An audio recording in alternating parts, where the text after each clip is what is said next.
Hello students, electrical machines में आज हम पढ़ने जा रहे हैं मोस्ट इंपॉर्टेंट टॉपिक के बारे में, जो कि है पार्ट्स ऑफ डीसी मशीन्स। ये क्वेश्चन एग्जाम में बहुत बार पूछा जाता है। ये क्वेश्चन के अंदर हर एक पार्ट के जो डायाग्राम्स है वो बना के आने जरूरी है और साथ ही साथ उनका डिस्क्रिप्शन भी करना जरूरी है। ये सारी बातें पीडीएफ नोट्स में आपको मिल जाएगी जो डिस्क्रिप्शन बॉक्स में डाल के रखी है। So I hope you are ready with your pen and paper. So without wasting much time let us start this video. अब ये जो डीसी मशीन्स होते हैं उनके कुछ पार्ट्स आते हैं, तो एक एक पार्ट को हम समझ लेते हैं, उसका डायग्राम देखेंगे और उसका डिस्क्रिप्शन भी देख लेंगे।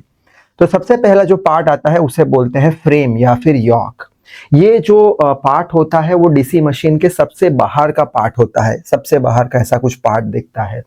ये जो पार्ट है, ये आउटर मोस्ट पार्ट है, उसको फ्रेम बोलते हैं। उसके अंदर ही हम डीसी मशीन के सारे जो अलग अलग पार्ट्स होते हैं उसको असेंबल करके अंदर डालते हैं।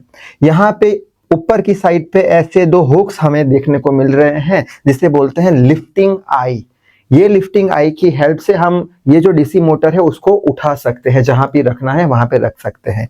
और साथ ही साथ यहाँ पे सेंटर पे एक टर्मिनल बॉक्स हमें दिखता है। ये टर्मिनल बॉक्स में से हम वायर्स बाहर निकाल सकते हैं। जो इसके अंदर हमने जो पार्ट्स की असेंबली डाली है, जिसके अंदर वायर के वाइंडिंग्स वगैरह होंगे, वो वायर ये टर्मिनल बॉक्स से हम बाहर निकाल सकते हैं। और ये जो हमारा पूरा ये जो कंस्ट्रक्शन होता है, छोटे मशीन्स जो होते हैं, वो जो छोटे मशीन्स होते हैं उसका ये जो मटेरियल होता है, ये फ्रेम का मटेरियल, वो होता है कास्ट आयरन का। और बड़े मशीन्स जो होते हैं उनका जो फ्रेम का मटेरियल होता है वो होता है रोल्ड स्टील का। और ये जो हमारा पार्ट है फ्रेम, वो क्या देता है, वो सपोर्ट देता है, मैकेनिकल सपोर्ट देता है किसको, पोल्स को। तो ये रहा हमारा पोल, ऐसा कुछ दिखने में होता है ये पोल। ये पोल को हम इधर इसकी पेरीफेरी पे ऐसे करके हम लगा देंगे, एक पोल, फिर दूसरा, तीसरा, चौथा, जितने पोल की जो मशीन होती है उतने पोल हम लगा सकते हैं। तो उसको ये पोल को मैकेनिकल सपोर्ट देता है। नेक्स्ट देख लेते हैं कि ये जो होता है वो डैमेज से हमें प्रोटेक्शन देता है, डैमेज नहीं होने देता है अंदर के पार्ट को। और साथ ही साथ ये जो हमारा फ्रेम है उसके अंदर जो वाइंडिंग्स वगैरह होगी उसमें मैग्नेटिक फील्ड बनती होती है, तो वो मैग्नेटिक फील्ड को वो बाहर जाने देता नहीं है मशीन के। ठीक है, इतना हमें लिखना है इसके बारे में। नेक्स्ट पार्ट है पोल। ये पोल को हम कहाँ लगाएंगे, ये जो फ्रेम है उसमें लगाएंगे, तो वही लिखा है poles are connected with the frame with the help of nuts and bolts. ठीक है, अब ये क्या करेगा, जब इसको हम करंट देंगे तो क्या होगा, इसके आसपास मैग्नेटिक फील्ड बनेगी, तो ये मैग्नेटिक फील्ड बनाएगा। ठीक है, ये एक तरीके का स्टेटर हो गया हमारा रेस्ट वाला पार्ट। ठीक है, और उसके ऊपर पोल लगा दी हमने, जो क्या बनाएगा, मैग्नेटिक फील्ड बनाएगा।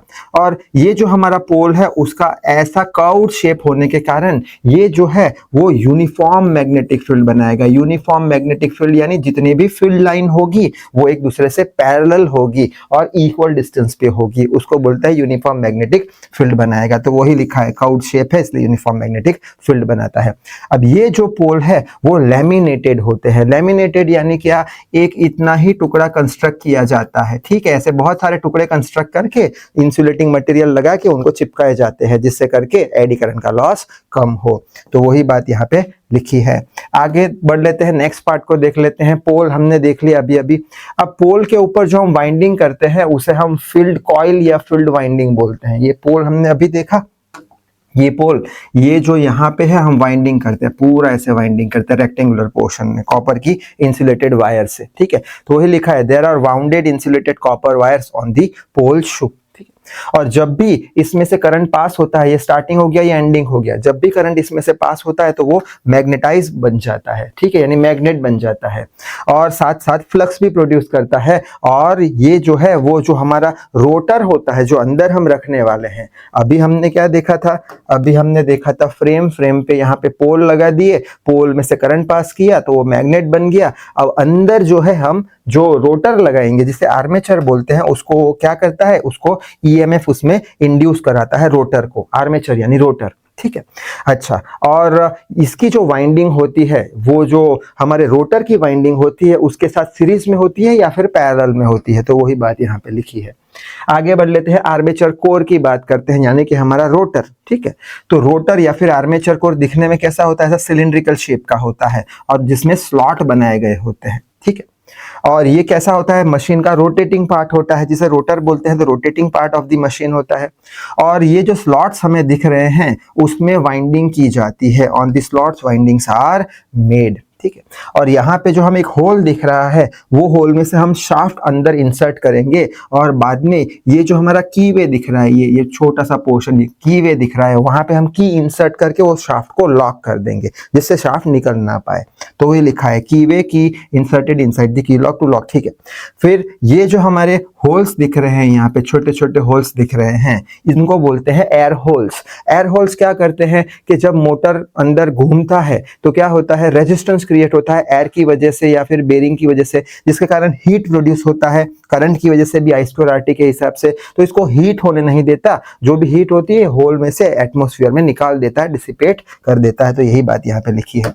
आगे बढ़ लेते हैं नेक्स्ट पार्ट की ओर। नेक्स्ट पार्ट है हमारा आर्मेचर वाइंडिंग। अभी हमने क्या देखा, आर्मेचर या रोटर, आर्मेचर पे जो वाइंडिंग करेंगे, इसके ऊपर स्लॉट्स में जो वाइंडिंग करेंगे उसको आर्मेचर वाइंडिंग बोल देंगे, ठीक है।